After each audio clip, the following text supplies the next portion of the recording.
Fase 2 is die verhoudingfase, of kom ons noem dit die toestemmingfase. Wanneer jy eers die ys gebreek het in fase 1, dan weet mense, jy's 'n kind van die Here. Dit is belangrik dat wanneer jy met mense interaksie het, veral nuwe mense, dat jy so gou as moontlik uitkom by die feit dat jy lief is vir die Here. Hoe langer jy wag om met mense te praat oor die Here, hoe moeiliker raak dit. Dit is altyd moeilik om later vir iemand te sê dat jy die Here liefhet, as vroeër. Want dit laat die vraag in die lug hang, hoekom bring jy dit nou eers op?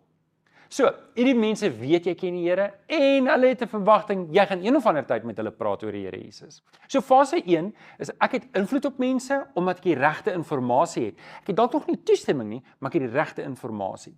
Fase 2 het ek invloed op mense omdat ek in die regte verhouding met hulle staan. So jy kan hoor, die fokus is hier om 'n verhouding te bou, om vriende te maak. En dis waar die term vriendskapsevangelisasie vandaan kom. Die gesegde sê, people will buy into you before they'll buy into your Jesus. Ek wil dit herhaal. People will buy into you before they'll buy into your Jesus. Dit gaan alles oor 'n verhouding. So, hoe brei ek my invloedssfeer uit op vlak 2? Wel, ek maak vriende. Ek wys vir mense liefde. Ek nooi hulle vir 'n koppie koffie. Ek nooi hulle kerk toe en ek maak seker ek reik uit na hulle. Die groot geheim is dat ek werklik lief moet wees vir mense. Onthou, ek is lief vir mense nie omdat hulle dit werd is as sulks nie, maar omdat Jesus lief is vir hulle. En daar het ek nie diskresie nie.